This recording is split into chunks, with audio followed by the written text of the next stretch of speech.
Tahun 2005 kehendak itu muncul kembali karena saya tuangkan di dalam mendesain baru. Itu kurang lebih umur karena saya sudah berhasil dari tahun 2006 sampai tahun 2012. Saya berhasil mendesain 46 desain batik mobil olahraga. Cukup membawa misi saya di Endi Corporation. Memang saya produk untuk batik, tapi saya konsentrasi pada produk desain. Nah, itu learningnya apa? Learning how to know. Learning how to know. Bagaimana belajar untuk mengetahui situasi sekarang, situasi yang akan datang, dan situasi yang akan berubah dengan skala kecepatan yang sangat tinggi dan tanpa memberitahu pada kita kapan akan ada perubahan. Kan? Yang kedua adalah learning to do. Belajar untuk bisa melakukan sesuatu, bisa eksis, tapi tidak eksis, but survive. Jadi problemnya di dunia bisnis, problemnya di dunia ekonomi, kita bukan hanya persoalan eksis, tetapi persoalan kita sudah sampai pada persoalan survive. Yang ketiga adalah learning how to live together with others. Bagaimana kita bisa hidup dengan mitra bisnis kita, tapi bagaimana kita juga bisa hidup dengan mitra kompetitor kita. Ini sulit sekali. Ketika saya mulai berbisnis di batik, gak mungkin saya bisa melawan dana, gak mungkin saya bisa melawan batik, gak mungkin saya bisa melawan batik semua, gak mungkin. Satu-satunya jalan hanya bermitra ini. Tapi bermitra tidak gampang, tidak mudah. Opportunities apa yang kita bisa lakukan dengan mereka? So ini apa namanya? Learning how to live together with others. Jadi adik-adik, kalau mau berbisnis, bisakah kita menjadi manusia yang bisa hidup dengan siapapun juga, yang tidak ada dendam, tidak ada dusta, tidak ada iri, tidak ada dengki, tapi kita menjadi orang yang senantiasa bisa hidup dalam segala situasi. Apalagi kalau kita mengeluh, waduh habis hidup kita. Apalagi kalau kita marah-marah, apalagi kalau kita putus asa, wah udah kan. Yang keempat adalah learning how to be, bagaimana menjadi. Kita punya jati diri. Kita punya jati diri. Untuk sukses itu hanya satu, punya jati dirinya. Nah ini.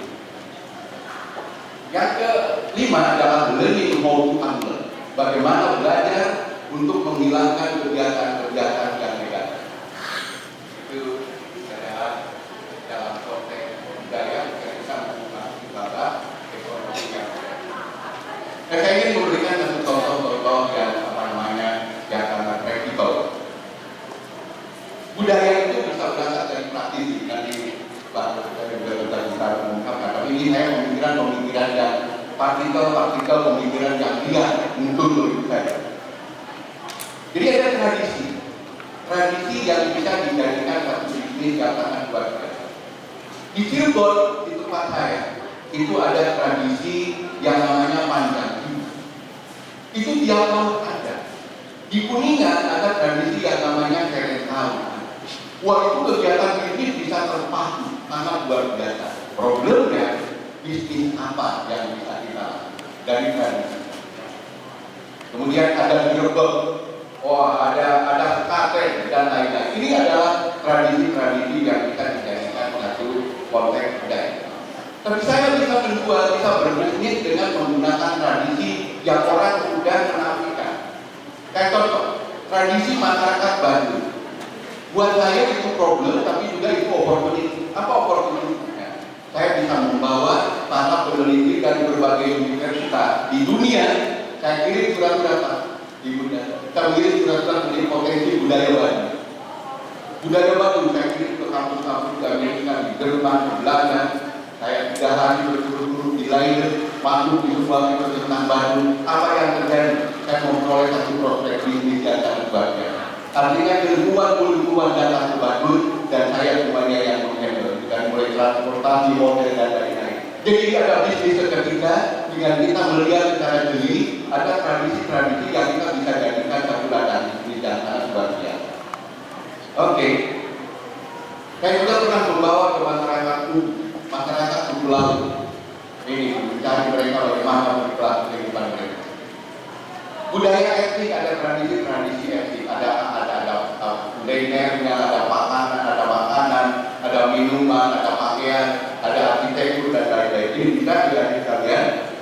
Kemudian ada budaya yang berangkat dari religi. Ini juga bisa dijadikan diatasi untuk kita menjadi kegiatan ekonomi yang kreatif. Saya kira itu dulu yang dapat saya sampaikan. Mudah-mudahan tidak lelah mendengar suara saya. Bila itu Assalamualaikum warahmatullahi wabarakatuh. Selamat. Ini artinya berikutnya yang terhormat Dr. K.A.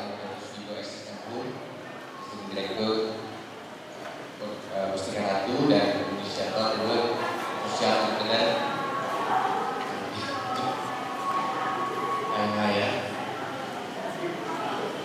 dan pendiri dari Women Entrepreneurs Academy.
Bisnis kuliner menggunakan Cina.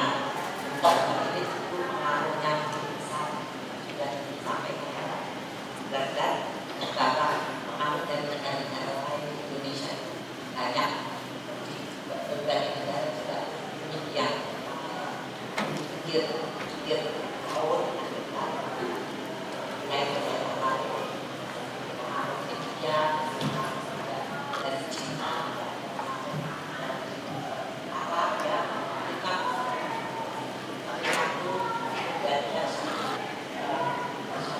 Hasil kuliner dan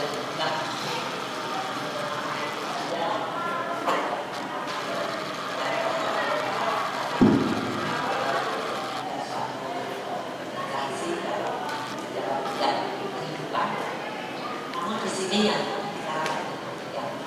budaya yang sebetulnya menyangkut hal-hal tertentu, tapi menyangkut semua kehidupan manusia ya, namanya Indonesia dan masuk pada ranah bisnis, entrepreneurship dan budaya mana dan kehidupan sehari-hari akal berpikir perilaku tapi sudah sampai itu luas, semua sudah disebut dulu.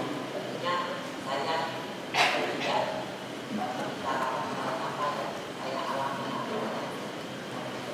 memang saya tidak yang tidak rumah tangga, berkeluarga, dan tidak membawa budaya waktu saya usia muda. Tapi sudah harus saya tiba-tiba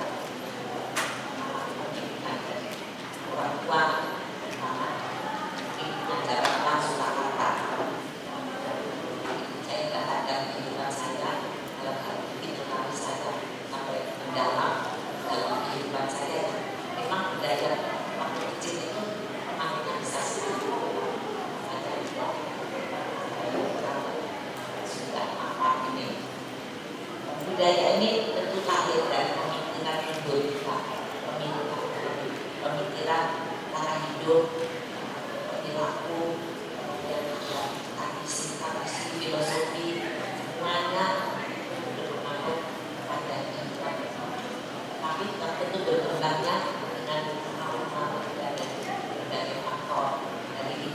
dan kemudian perkembangan